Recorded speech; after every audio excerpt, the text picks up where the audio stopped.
आज की इस वीडियो में मैं आपको बताऊंगा दो कम्युनिटी के बीच में झगड़ा क्यों होता है। यहां पर कम्युनिटी का मतलब यहां पर मैं बिजनेसमैन और इन्वेस्टर्स के बीच का झगड़ा बताऊंगा, बिजनेसमैन और सेल्फ एम्प्लॉयड के बीच का झगड़ा बताऊंगा, बिजनेसमैन और एम्प्लॉयज के बीच का झगड़ा, बिजनेसमैन और पढ़े लिखे लोगों के बीच का झगड़ा, सेल्फ एम्प्लॉयड और एम्प्लॉयज के बीच का झगड़ा, एम्प्लॉयज और इन्वेस्टर्स के बीच का झगड़ा। ये दो कम्युनिटी के बीच का मतलब है, इनके बीच का झगड़ा मैं आपको यहां पर समझाने की कोशिश करता हूं। बहुत प्यारा टॉपिक है, पूरी वीडियो को पूरे कंसंट्रेशन के साथ आप अटेंड कीजिए और समझने की कोशिश कीजिए कि झगड़ा इनमें होता क्यों है और इनके थॉट प्रोसेस क्या होते हैं। आइए समझाता हूं। सबसे पहले मैं आपको बिजनेसमैन और एम्प्लॉयज के बीच का झगड़ा।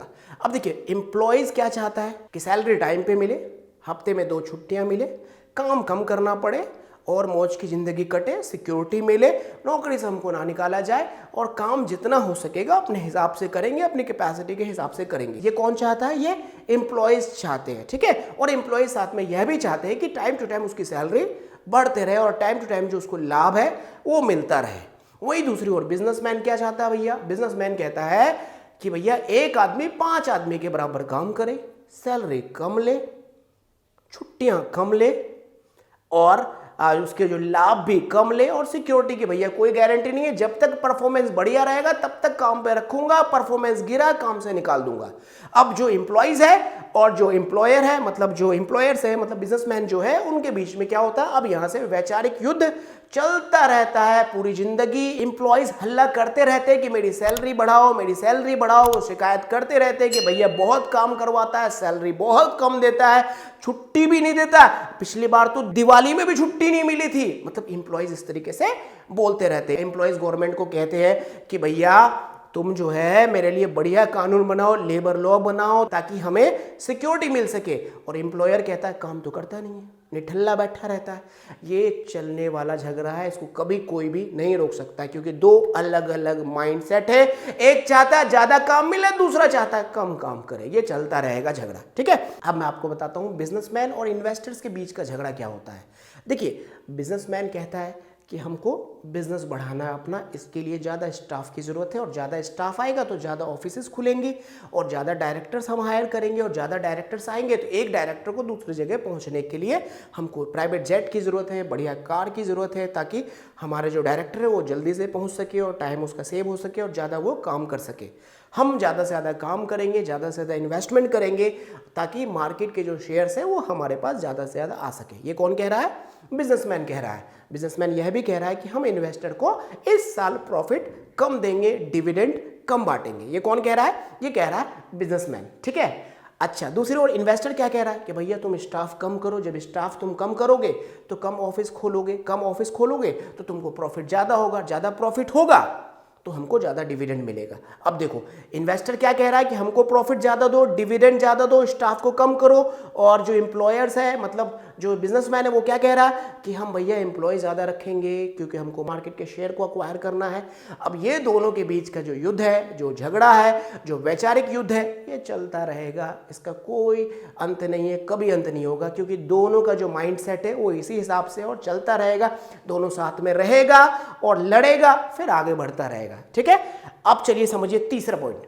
तीसरा मतलब यहां पर समझिए बिजनेसमैन और सेल्फ एम्प्लॉयड के बीच का झगड़ा। बिजनेसमैन और सेल्फ एम्प्लॉयड के बीच का झगड़ा।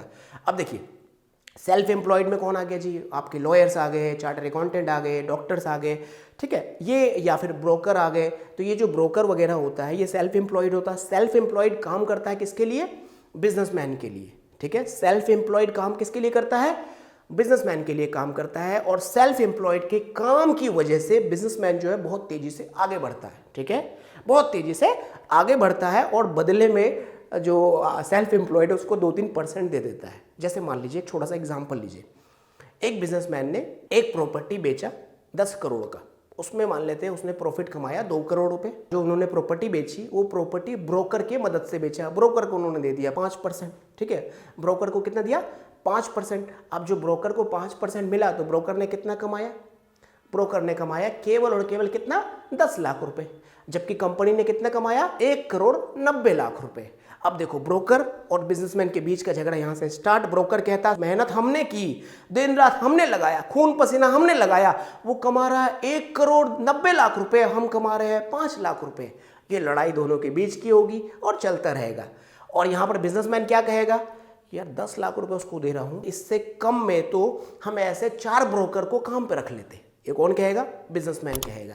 तो ये दोनों के बीच की जो लड़ाई है ये चलती रहेगी, लंबे समय तक यह लड़ाई चलती रहेगी। ठीक है, अब समझिए चौथी लड़ाई इन्वेस्टर्स और एम्प्लॉयज के बीच का। जैसे अब समझिए कि एक इन्वेस्टर बैंक में जाता है और बैंक से 1 करोड़ रुपए का लोन लेता है। फिर समझिए मेरी बात को, एक इन्वेस्टर बैंक में जाता है और बैंक से 1 करोड़ रुपए का लोन लेता है और एक प्रॉपर्टी खरीदता है और प्रॉपर्टी को वो 1.5 करोड़ रुपए में बेच देता है।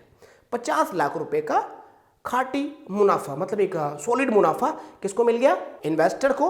और बैंक का जो बैंकर होता, मतलब बैंक का जो कर्मचारी, मतलब मैनेजर भी तो क्या कर्मचारी तो होता है, उसको क्या मिला, बदले में कुछ नहीं मिला। क्या मिला, सिर्फ उसको जो बैंक सैलरी दे रहा है बस वही दे रहा है। और अगर ये जो इन्वेस्टर है ये थोड़ा बहुत उसको कुछ दे दिया तो दे दिया। अब देखो दोनों के बीच की लड़ाई कैसे होती है। अब जो मैनेजर है, मैनेजर बोलेगा यार 1 करोड़ रुपए इसने मेरे से लिया, 50 लाख रुपए कमा लिया, बदले में इसने थैंक यू भी नहीं बोला मुझे क्या फायदा हुआ, वो मनी मन किलसेगा। अब वहीं दूसरी ओर जो इन्वेस्टर है वो बोलेगा यार बैंक वाले ना परेशान कर देता है, 1 करोड़ रुपए का कर्जा दे रहा है, साला इतनी कागजी कार्रवाई करवा रहा है, इतना टाइम लगा रहा है, इससे ज्यादा बढ़िया बैंक होना चाहिए देश में। अब देखो दोनों के बीच की लड़ाई चलते रहेगी। वो इन्वेस्टर की तरह सोच रहा है, ये एम्प्लॉयज की तरह सोच रहा है, ये सोच जो है चलती रहेगी, क्योंकि ये दोनों का जो है इंटरनल बिहेवियर के कारण है। लंबा युद्ध चलता रहेगा, फिर दोनों लड़ेगा, दोनों साथ में होएगा, फिर दोनों आगे बढ़ता रहेगा इसी तरीके से। ठीक है, अब समझिए पढ़े लिखे लोगों के बीच और बिजनेसमैन के बीच का झगड़ा। अब देखिए पढ़े लिखे लोग, जैसे कि बड़े बड़े जो पढ़े लिखे लोग होते हैं वो कमाते कम, वही बहन ने कोई पीएचडी कर लिया या कोई बहुत बढ़िया कॉलेज से किसी भी तरह की डिग्री ले लिया।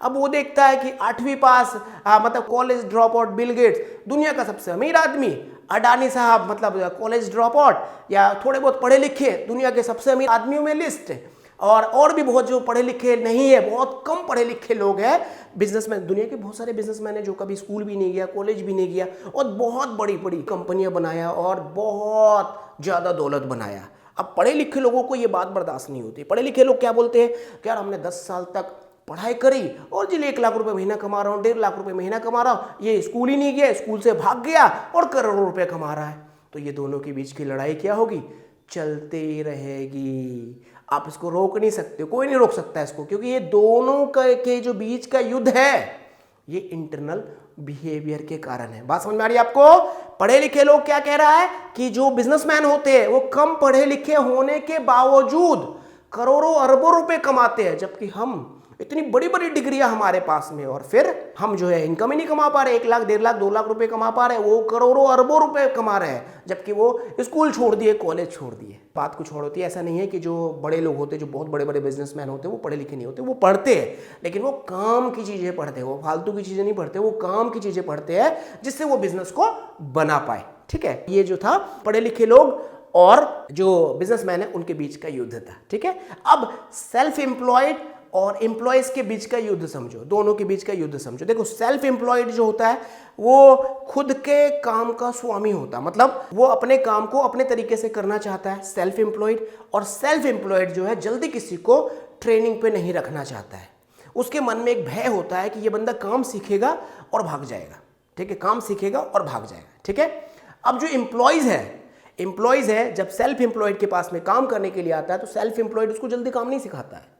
ठीक है, वो थोड़ा थोड़ा उसका पेशेंस देखता है, उसकी बातें देखता है और चीज़ें देखता है कि भैया बंदे में पेशेंस है या नहीं है, बंदा लंबे समय तक चलेगा या नहीं चलेगा, बंदा वफादार है या नहीं है, तो उसमें थोड़ा सा टाइम लगाता है काम सिखाने में। ठीक है, तो एम्प्लॉयज यहाँ पर हल्ला करता है, भैया तो बंदा काम ही नहीं सिखा रहा मेरे को तो काम ही नहीं सिखा रहा है। ठीक है, वो बंदा जो है हल्ला करता है, मतलब एम्प्लॉयज यहाँ पर हल्ला करता है। एम्प्लॉयज कहते हैं कि सेल्फ एम्प्लॉयड जो है मेरे को काम ही नहीं सिखा रहा, मेरे को काम ही नहीं सिखा रहा, मेरे को काम ही नहीं सिखा रहा है। ठीक है, अब क्या होता है, जैसे सेल्फ एम्प्लॉयड ने उसको काम सिखाया, ज्यादातर एम्प्लॉयज जो होते हैं काम छोड़कर अपना मालिक बन जाते हैं और जिन्होंने उसको काम सिखाया है उसके कॉम्पिटिटर्स के रूप में खड़े हो जाते हैं। अब सेल्फ एम्प्लॉयड कहता है कि अब मैं किसी को काम नहीं सिखाऊंगा क्योंकि ये हमसे काम सीखता है, मेरे बगल में जाकर दुकान खोल देता है।